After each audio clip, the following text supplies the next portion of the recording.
Well, it's martini time again. Isn't that great? I've been waiting all day for about 5 o'clock, and I'm glad you're here with me. This has been an interesting day, and like I said, you know, I live a very mundane, boring life. Not much happens, but when it does, it's always interesting to me, and I get to use it for my talks. And so, as you know, I've been getting rid of Century Link DSL and getting hooked up with AT&T unlimited data with a little hotspot, portable hotspot that you can carry around, and I can do Netflix on it, and it's faster than the DSL.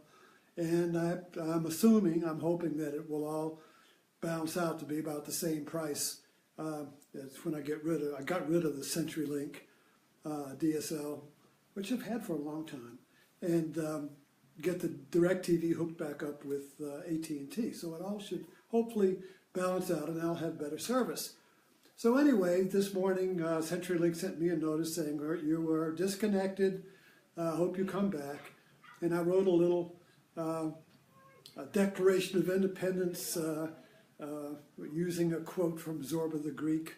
A man needs a little madness, or else he'll never cut the rope and be free. So I was saying, I've cut the rope. I've cut the rope to landline and wires and telephone wires and telephone companies and all that, and I'm totally digital, totally Wi-Fi now, you know. And immediately after that, I don't know, it seemed like right away the computer dropped the Wi-Fi connection, and I have you know, a mini Mac with a big screen, and then I have an iPad, which this is recording, and then I have a phone. My wife has a laptop, and then we hook it up with Apple TV so I can watch Netflix. You know, so all those things worked. But my computer was dead in the water, and it wouldn't even take my iPhone hotspot. So I got the iPhone hotspot and the little portable box hotspot. Nothing. And I played with it, messed with it, and called up AT&T, and they messed with it and restarted the computer, and went through the process over and over and over again. And AT&T said, "Fine, well, it's your computer, you know, so everything's okay on this end. Now here's an Apple number if you want it." So I wrote that down. So then I'm contemplating, you know, can I afford another? Am I gonna have to buy another computer? You know, borrow money, you know, and all that stuff goes through your mind. So I called up the Apple tech, and they've really changed. It used to be you call up Apple tech, and it was like a taxi meter. I mean, you were being charged, you know, by the minute.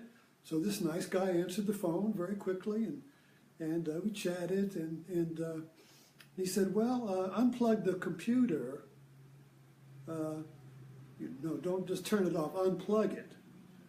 So okay, I unplugged it, rebooted, boom, came back. So anyway, I just thought that was so amusing. I'm always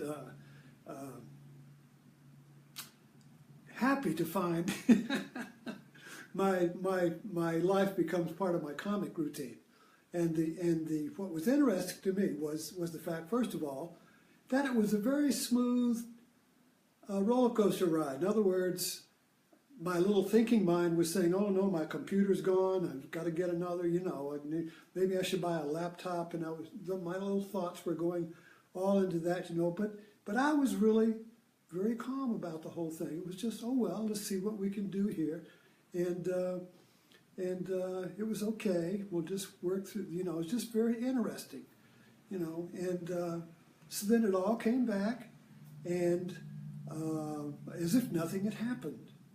You know, so I look back, what was that, you see? Just what was, you know, this, and a lot of times this is the way we look back on things. We look at something happens that upsets our expectations, or something crashes in our life or something, oh my God, and we got these big waves, you know, anxiety and all this, boom, like that, and then just turn it off and turn it back on. So hopefully that's all there is, But a lot of times, after you get over it, you come back to calm, and you look back, what was that, Well, if there is this, you haven't cut the rope yet. So I think, to me, this, when I wrote about Zorba's little thing, Zorba was one of my first movie gurus, Zorba the Greek, and a man needs a little madness to cut the rope, or else he'll never be free. And so that really, what is the rope that we need to cut? And it's the fear that I'm not okay. It's the fear that, oh my God, this shouldn't happen. Why did this happen? I just got all this AT&T, I got all this great internet speed, and the computer goes down, Why me? Oh God, why me? Ranting and raving. What is, boom, boom, boom, Well, they cut the rope to that. That's a tether. That is a tether that has got you by the neck, you see, to the fear that you're not okay. So when you cut the rope and you're free, you find yourself always in this steady ground that doesn't get affected by the mind's ripples and waves, and you don't get seasick and throw up over the side of the ship and all that. In other words, you maintain your balance. Even though the sea is rough, you're okay, you see. That sense of being okay, everyone else is throwing up. My father one of the few things he shared with me about his Navy experience, which he felt pretty proud about, like was amphibious landings and warfare.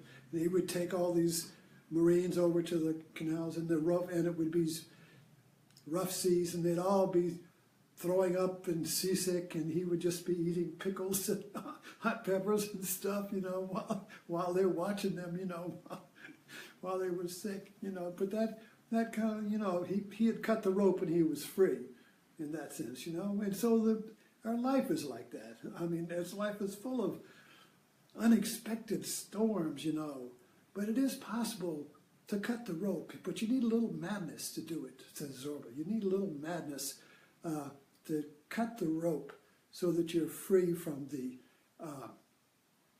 seasickness of unexpected, oh my God, situations. And no matter how it turns out, you're always okay. You're always balanced, And you look back and you use it as a joke. I always remember, I used to do wedding photography. And the brides always remember the oh my God moment. They always remember and talk about the imperfections, the cake fell, when so-and-so passed out, when the groom saw me, or when the flowers didn't arrive, or when they dropped the ring, all those, oh my God, the world's coming to an end. In retrospect, that's what you remember and laugh about. So all these unexpected, oh my God, I've lost power, I've got to buy a new this and that, and why me, and I'm a victim, and just when everything was just right, the world came and slapped me down again, you see. All of these stories that make us sick, seasick and nauseous, you see, that is not our natural state. Our natural state is like this, you get sea legs. You can walk in the storms without being tossed around and throwing up. But you have to be a little mad to do it. You have to cut the rope. And that's what all my talks are really about, is cutting the rope so you can be free from the ups and downs and the roller coaster ride of everyday life, And you can maintain your humor, and you can maintain your joy and your creativity, and you can use your upsets for stories, for your comedy routine. Instead of a tragedy, be a comedy routine. Yeah, life's a lot better that way. It really is. And I'll see you tomorrow morning at our moment of Zen.